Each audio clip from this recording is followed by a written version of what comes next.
ప్రభుత్వ మెడికల్ కాలేజీల ప్రైవేటీకరణను నిరసిస్తూ వైఎస్ఆర్సీపీ చేపట్టిన ప్రజా ఉద్యమం మహోద్యమంగా మారి ఉవ్వెత్తున ఎగిసిపడింది. వైఎస్ఆర్సీపీ అధ్యక్షుడు మాజీ సీఎం వైఎస్ జగన్ పిలుపు మేరకు రాష్ట్రంలోని ప్రతి గ్రామంలో చేపట్టిన రచ్చబండ కోటి సంతకాల సేకరణ కార్యక్రమానికి భారీ స్పందన వచ్చింది. మారుమూల గిరిజన గూడెల నుంచి జిల్లా కేంద్రాల దాకా సర్వత్రా కోటి సంతకాల సేకరణకు ప్రజా మద్దతు లభించింది. ఈ కోటి సంతకాలను నేడు గవర్నర్కు అందజేయనున్నారు వైఎస్ జగన్. ఆంధ్రప్రదేశ్లో పేదలకు నాణ్యమైన వైద్యాన్ని, విద్యార్థులకు వైద్య విద్యను దూరం చేస్తూ కమిషన్ల కకృతితో ప్రభుత్వ నూతన మెడికల్ కాలేజీలను ప్రైవేటీకరిస్తూ చంద్రబాబు సర్కార్ తీసుకున్న నిర్ణయాన్ని వ్యతిరేకిస్తూ వైఎస్ఆర్ కాంగ్రెస్ పార్టీ ఇచ్చిన పిలుపు ప్రభంజనమైంది. పార్టీ నాయకులు, కార్యకర్తలతో కలిసి విద్యార్థులు, తల్లిదండ్రులు, ఉపాధ్యాయ, ఉద్యోగ వర్గాలు, మేధావులు, ప్రజా సంఘాలు, సామాజిక కార్యకర్తలు కూటమి సర్కారుపై కన్నెర్ర చేశారు. కోటి గలాలతో సింహగర్జన చేశారు. నిరసన జ్వాల ఉవ్వెత్తున ఎగిసిపడడంతో కోటి సంతకాల సమరం ప్రజా మహోద్యమంగా మారింది. నిధులు లేవని సాకులు చెబుతూ ప్రైవేటీకరణ ముసుగులో మెడికల్ కాలేజీలను చంద్రబాబు సర్కార్ బినామీలకు కట్టబెట్టాలన్న కుట్రపై జనం భగ్గుమన్నారు. రాష్ట్రంలో 26 జిల్లాల్లోని 175 నియోజకవర్గాల పరిధిలో గ్రామాలు, పట్టణాల్లో వైఎస్ఆర్సీపీ నిర్వహించిన రచ్చబండ కార్యక్రమాల్లో చంద్రబాబు సర్కార్ నిర్ణయాన్ని వ్యతిరేకిస్తూ కోటి మందికి పైగా ప్రజలు స్వచ్ఛందంగా సంతకాలు చేశారు. వైఎస్ఆర్సీపీ అధ్యక్షుడు మాజీ సీఎం వైఎస్ జగన్మోహన్ రెడ్డి నేతృత్వంలో ఆ సంతకాల ప్రతులను ఇవాళ రాష్ట్ర గవర్నర్కు అందజేయనున్నారు.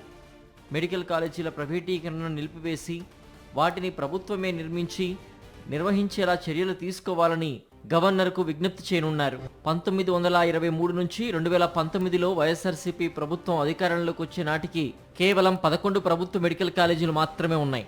2019 నాటికి చంద్రబాబు 3 సార్లు అంటే 14 ఏళ్లు సీఎంగా పాలించారు. ఆ 3 దఫాల్లో ఒక్క ప్రభుత్వ మెడికల్ కాలేజీ కూడా కట్టలేదు. కనీసం కొత్తగా ప్రభుత్వ మెడికల్ కాలేజీ ఏర్పాటు చేయాలనే ఆలోచన కూడా చేయలేదు. ఈ క్రమంలో 2019 ఎన్నికల మేనిఫెస్టోలో జిల్లాకు ఒక మెడిసిన్ కాలేజీని ఏర్పాటు చేస్తామని వైఎస్ జగన్ హామీ ఇచ్చారు. ఈ మేరకు అధికారంలోకి వచ్చాక 17 కొత్త మెడికల్ కాలేజీల నిర్మాణానికి శ్రీకారం చుట్టారు. ఒక్కో కాలేజీకి 50 ఎకరాల కనీస స్థలం ఉండేలా భూమిని కేటాయించారు.